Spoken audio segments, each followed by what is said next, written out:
Assalamualaikum Ustaz. Assalamualaikum warahmatullahi wabarakatuh. Izin Ustaz ingin bertanya, mohon maaf jika kalimatnya puitis atau dramatis. Hidayah bisa didapat dari mana saja? Terkait bahagia. Salah duanya adalah merasakan cinta dan dekat dengan Allah. Apakah mencintai seseorang membuat kita ingin lebih dekat kepada Allah merupakan suatu kebaikan? Terima kasih Ustaz. Bisa baik, bisa tidak. Bisa baik, bisa tidak. Pertama adalah niatnya, kedua adalah caranya. Itu selalu niat dan cara. Mencintai seseorang karena Allah, betul, itu baru keinginan. Ya, baru apa? Keinginan. Jadi ada ingin, iradah, ada azam, tekad, ada niat yang diiringi dengan upaya. Apa buktinya mencintai seseorang karena Allah itu? Apakah karena syahwat atau benar karena Allah? Maka dibuatlah standar-standar dari Allah Subhanahu wa ta'ala. Apa di antara standarnya? Misal kita masuk ke surat An-Nur, at-tayyibatu lit-tayyibin. Orang-orang yang benar-benar baik itu, maka cintanya akan diarahkan kepada yang baik-baik yang Allah ridhai. Alhamdulillah. Apa di antara tanda-tandanya? Maka masuk ke cara. Dari hatinya tidak muncul gambaran-gambaran maksiat. Objek yang dicintainya memang fokus kepada benar-benar yang diperkenankan oleh Allah untuk dicintai, bukan karena tujuan-tujuan yang lain. Misal, mohon maaf sekali, ada fulan, ada fulana. Dia melihat si fulan siapa? Kan cinta itu bisa dua, dari laki-laki ke perempuan, dari perempuan ke laki-laki. Si fulan mencintai seseorang, bagus, tapi yang dicintai istri orang, salah. Jelas? Maka lihat objeknya. Tidak mungkin seorang laki-laki kemudian mengatakan aku mencintai dia karena Allah, tapi istri orang. Itu mustahil. Ya, ketika cinta dilakukan karena Allah, maka hukum Allah berlaku. Dia siapa? Istri orang. Astagfirullah. Nggak boleh, bukan. Salah itu. Ya, maka diarahkan lagi kepada hukum yang dibenarkan oleh Allah Subhanahu wa ta'ala. Apa yang boleh? Oh iya, ini yang single misalnya. Ini yang pernah jadi istri orang, statusnya sudah masa iddah, selesai. Ya, dan dia tidak tunggu-tunggu. Ya Allah, pisahkan dia. Ya Allah, pisah tidak. Itu sudah salah. Hati-hati. Setan itu modusnya banyak. Sama juga dengan begitu, perempuan cinta pada seseorang, cuman suami orang. Hati-hati. Ya, dan bab poligami pada dia misalnya belum masuk, maka jangan dipaksa-paksa untuk poligami. Bisa-bisa dia menikah dengan perempuan itu, pisah dengan yang lainnya. Nanti satu waktu kita belajar fikih poligami. Ya, poligami itu bukan untuk diinginkan. Ya, tapi juga jangan disimpulkan untuk dipraktekkan, bukan. Ya, nanti ada babnya sendiri. Karena itu bertakwalah kepada Allah Subhanahu wa taala. Menginginkan seseorang untuk menjadi bagian dari pasangan boleh, tapi hukum Allah diterapkan. Bagaimana caranya? Pelajari fikihnya, masuk Quran surah 49 ayat 13. Ya ayyuhan nasu inna khalaqnakum min dzakarin wa untha wa ja'alnakum syu'uban wa qabaila lita'arafu. Pakai rumus ini, ta'aruf. Ya, tak kenal maka ta'aruf, bukan tak sayang. Karena tidak semua yang dikenali itu harus disayangi. Ya, bapak kenal dengan istri tetangga kan tidak harus sayang. Ya kan?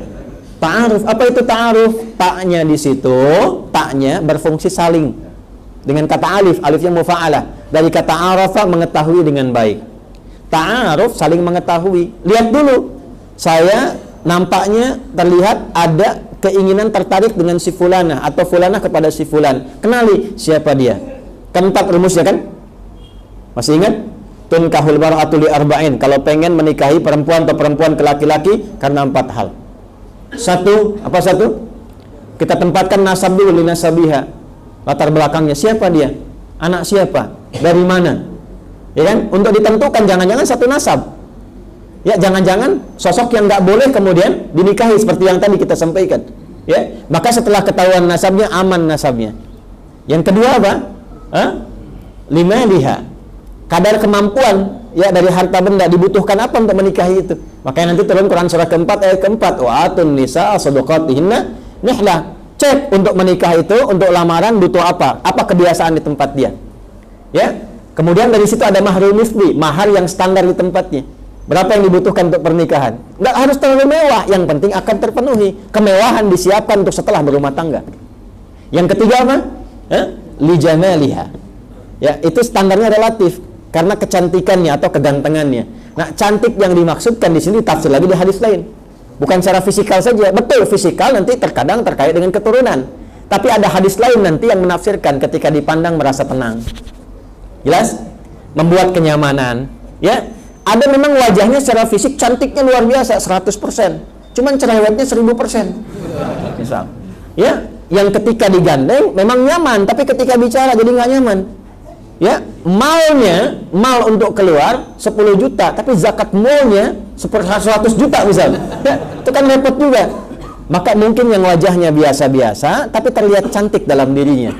Kalau menatap tenang hati, kalau bicara damai jiwa. Makanya sering orang mengatakan cantik itu relatif, bergantung keadaan dirinya. Istri Anda cantik bagi Anda. Ya, istri orang lain cantik bagi orang lain, jangan ditukar. Istri orang cantik bagi Anda, istri Anda cantik bagi orang, itu fatal. Ya, setan itu pintar, biasanya setelah menikah seperti itu. Awal sebelum menikah pasangan Anda paling cantik, setelah menikah istri orang jadi lebih cantik. Itu setan itu. Ya, yang keempat lidiniha.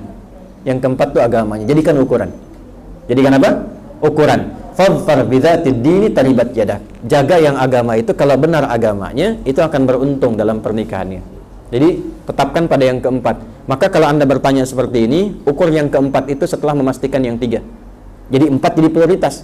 Walaupun dia cantik, walaupun dia ganteng, tapi jauh dari agama, itu nomor sekian. Supaya dia baik dulu agamanya. Walaupun nasabnya bagus, anak orang kaya, punya kedudukan, tapi agamanya jelek, jangan titipkan anak Anda pada yang demikian. Karena celakanya itu panjang. Ya, ada seorang imam, sahabat Nabi, namanya Abu Darda radhiyallahu taala anhu. Itu punya anak cantiknya luar biasa. Jadi rebutan, sampai rebutan para amir-amir. Kalau kita sekarang para gubernur dan sebagainya.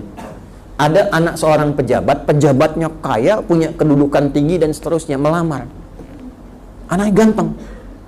Saya tanya ibu deh, Bu, ibu kedatangan anak seorang tokoh, anaknya ganteng, orangnya kaya, segala macam aset ada, datang ke rumah ibu, melamar anak ibu. Diterima tidak?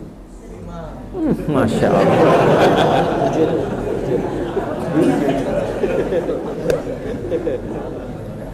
Begitu datang, Abu Darda menolak. Dan anaknya juga menolak. Padahal kurang apa lagi dunianya? Sempurna. Kalau untuk ukuran kesempurnaan manusia. Apa alasannya? Aku khawatir karena kesibukan anak Anda itu mengurangi atau bahkan menghilangkan kebiasaan sholat malam anakku yang memang sudah terbiasa aku didik selama hidupnya.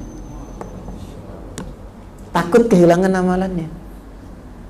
Karena ini orang dengan Quran jauh, sholatnya jarang-jarang, kebawa. Sifat perempuan kan nanti berkhidmat pada suami. Khawatirnya ketika sibuk bahkan hilang kemudian kebiasaan amal solehnya. Harusnya bisa saling menyempurnakan di situ. Dan perempuan biasanya jarang memberikan pengaruh yang kuat, lebih banyak terbawa. Jadi jangan sampai perempuan sebelum nikah berjilbab, setelah menikah kebawa hilang jilbabnya. Sebelum menikah ahli Quran, setelah menikah hilang Qurannya. Maka standar yang pertama, walaupun 3-nya bagus, tetap agamanya. Kalau keempat-empatnya ada, itu luar biasa. Walaupun jarang, semua itu bisa terjadi. Jelas ya?